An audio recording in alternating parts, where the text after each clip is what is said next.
10,000 से लेकर 50,000 रुपये तक महीने का अनुदान है। 6-6 लाख रुपए एक एक खिलाड़ी पे खर्च होते हैं। उनके लिए बाहर के कोच आते हैं। उनको हमारे यहाँ 1,000 से ज़्यादा जिले पर हमारे ये क्रीड़ा के स्थल बन चुके हैं, ट्रेनिंग स्थल बन चुके हैं।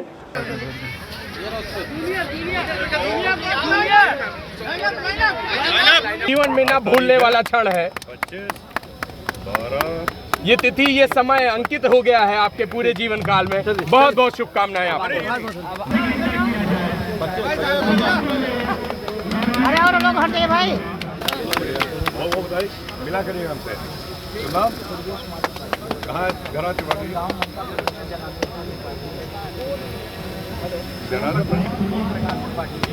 अच्छा, अरे वाह, बहुत बढ़िया, बहुत बधाई। ये नहीं क्या कहाँ घर हो भैया भैया कहाँ गड़ा रही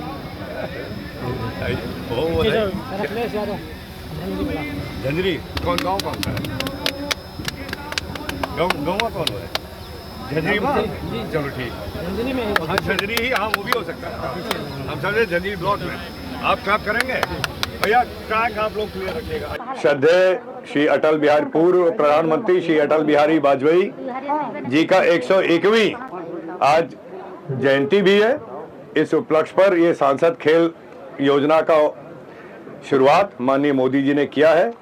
इसका उद्देश्य है कि जो हमारे दूर दराज गाँव में, छोटे छोटे शहरों के जो बच्चे हैं, जो गरीब हैं, जिनको मौका नहीं मिलता है अपनी योग्यता को दिखाने के लिए, जिनको मौका नहीं मिलता है डिस्ट्रिक्ट लेवल, स्टेट लेवल और नेशनल लेवल खेलों में सम्मिलित होने के लिए, भाग लेने के लिए, उनको आगे बढ़ाने के लिए ये बहुत महत्वपूर्ण योजना माननीय प्रधानमंत्री जी द्वारा चालू की गई है। और जो हमारे राष्ट्रीय खेल है उसको प्रोत्साहन देने के लिए माननीय प्रधानमंत्री जी ने, भारतीय जनता पार्टी ने एक बहुत बड़ा बजट भी खेल के लिए हर बजट से, हर अपने बजट में शामिल किया गया है। और गांव से लेकर राष्ट्रीय स्तर तक हमारे जो बच्चे हैं वो खेल कूद में आगे बढ़े, देश का नाम हो और उसके साथ साथ राष्ट्र निर्माण में इनकी शक्ति, इनका अनुशासन, इनका संघर्ष जुड़े। ये एक बहुत महत्वपूर्ण योजना शुरुआत की गई है। उसी के उपलक्ष्य में आज हम सब लोग यहाँ हैं। आज गोंडा जिले के हमारे बच्चे जो अभी तक अपने अपने क्षेत्रों से आगे बढ़ के आए हैं, आज उनका यहाँ पे कार्यक्रम हो रहा है। जिस तरीके से बांग्लादेश में हिंदुओं को टारगेट करके ये आज बांग्लादेश का मौका नहीं है, ये सांसद खेल स्पर्धा का आयोजन हो रहा है। इसके अलावा और भी कोई सवाल हो तो किसी और समय पर कर लीजिएगा। स्टेडियम है, चुनाव में और भी स्टेडियम देने की बात की गई थी, अभी तक कहीं नजर नहीं आया है। फ्यूचर में क्या लगता है कि मिलेगा? आपको पता है कि इस स्टेडियम के विस्तार के लिए, स्टेडियम के डेवलपमेंट के लिए कितना पैसा आ चुका है। यहाँ पे इलेक्ट्रिफिकेशन हो चुका है, लाइटें लग चुकी है, बाउंड्री वॉल बन रही है और धीरे धीरे देखिए बहुत बड़ा स्टेडियम है।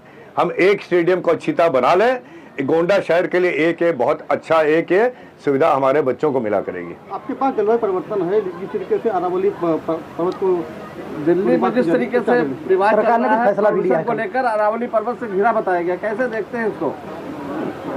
मैं फिर आपसे निवेदन कर रहा हूँ कि आज ये खेल प्रतियोगिता है जिले की, और आपका ध्यान जो हमारे यहाँ बच्चे इतने बड़ी संख्या में आए हैं उनके तरफ रखिए, उनको प्रोत्साहन करिए। मोदी आज लखनऊ आ रहे हैं, एक बड़ी सौगात देने जा रहे हैं प्रेरणा स्थल के रूप में, क्या कहेंगे आप?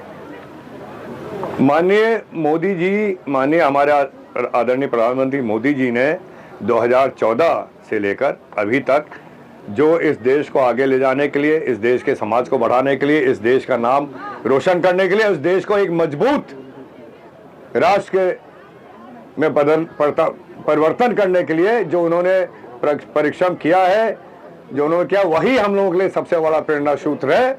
और आज जो हमारे महानुभाव रहे हैं हमारे देश के निर्माण में, राष्ट्र के निर्माण में, उनकी प्रतिमाएं लगकर एक आगे आने वाली पीढ़ियों के लिए हमेशा एक प्रेरणा सूत्र कायम रहेगा। क्योंकि जो हमारा इतिहास है, जो हमारा गौरवशाली इतिहास है, उसका स्मरण करना समय समय पर जरूरी है। हमारे आगे वाली पीढ़ी कैसे जानेंगी कि हमारे लोगों ने, हमारे देश के महान लोगों ने इस देश के लिए क्या क्या बलिदान दिया है, क्या क्या त्याग किया है, क्या क्या परिश्रम किया है, क्या क्या संघर्ष किया है, वो याद रखना भी हम लोगों का एक दायित्व बनता है, जिम्मेदारी है। और इसीलिए ये प्रेरणा स्थल कायम हो रहा है और पूरा विश्वास है कि हमारे महानुभावों का दर्शन करके, उनकी जीविका से सीखकर, सबक लेकर हमारे आगे आने वाले हमारी युवा पीढ़ी भी हमारे देश के निर्माण में उसी तरह लग जाएगी। ये बच्चे जो जीते हैं वो राष्ट्रीय अंतर्राष्ट्रीय स्तर पर जाने में कोई प्रयास होगा? मैं आपको बताना चाहता हूं कि एक नेशनल ओलंपिक पोडियम योजना माननीय प्रधानमंत्री जी ने शुरुआत की है और इससे ये केवल इसीलिए है कि जो हमारे गरीब बच्चे हैं, जिनको फैसिलिटी नहीं मिल पाती, जिनको कोचिंग नहीं मिल पाती, जिनको रहने की जगह नहीं मिल पाती, जिनको एक सही ढंग से डाइट नहीं मिल पाती है, उसके लिए 10,000 से लेकर 50,000 रुपये तक महीने का अनुदान है। 6-6 लाख रुपए एक एक खिलाड़ी पे खर्च होते हैं। उनके लिए बाहर के कोच आते हैं। उनको हमारे यहाँ 1,000 से ज़्यादा जिले पर हमारे ये क्रीड़ा के स्थल बन चुके हैं, ट्रेनिंग स्थल बन चुके हैं और उनमें उनको ट्रेनिंग मिलती है, उनको डाइट मिलती है।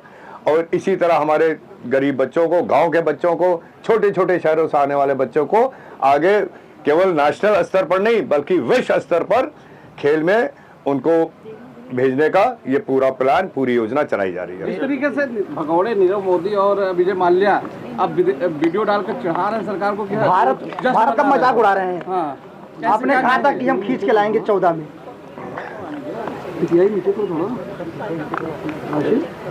मैं आपसे फिर एक बार निवेदन करता हूं कि इस दुनिया में कौन से लोग क्या कह रहे हैं, कब कह रहे हैं, क्यों कह रहे हैं, उसका जिम्मेदार मैं नहीं हूं।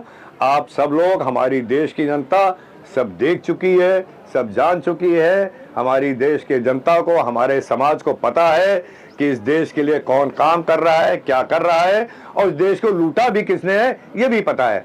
तो मेरा आपसे निवेदन है, और मैं जानता हूं हमारी जनता इन लोगों का कोई परवाह नहीं करती है, हम लोग नहीं परवाह करते हैं। हम लोगों का लक्ष्य इस देश को आगे ले जाने के लिए हर स्तर पर, चाहे क्रीड़ा का स्तर हो, चाहे देश की आंतरिक सुरक्षा का स्तर हो, चाहे देश की सुरक्षा का स्तर हो, हम लोग उस लक्ष्य को लेकर आगे बढ़ रहे हैं। कार्रवाई क्यों नहीं हो रही इनके ऊपर? कार्रवाई होगी, आप इसकी चिंता ना करिए, इसीलिए लोग देश छोड़ के भागे हुए हैं। लाना नहीं चाहिए, क्या नहीं लगता कि ऐसे लोगों को देश में वापस लाना? आप जानते हैं कि एक कितने बड़े एक आतंकवाद को देश में लाया गया कुछ महीना पहले। कोई उम्मीद थी कि आएगा? आए, हर एक को लाया जाएगा। मंत्री जी, एसआईआर की प्रक्रिया समाप्त होने के कगार पे है, अब तक कितने बांग्लादेशी मिले ये आंकड़े भाई साहब मेरे पास नहीं है, ना मैं जेब में रख के चलता हूं। आपको आंकड़े चाहिए, आपको यहाँ के जो NIC साइट है उस पर सब मिल जाएंगे। तो जैसे कि बांग्लादेश में लगातार घटनाक्रम है, आप विदेश राज्य मंत्री हैं, किस तरीके से वहाँ के नागरिकों को लेकर चिंताजनक है, बहुत चिंताजनक है। हमारे सरकार ने बार बार इस पे, वहाँ पे बांग्लादेश के अपने जो मिशन उनको कहलाया है। हम लोगों ने बार बार कहा है कि बहुत चिंताजनक है और इस पे जरूर कार्रवाई होनी चाहिए, इस पे रोकथाम होनी चाहिए।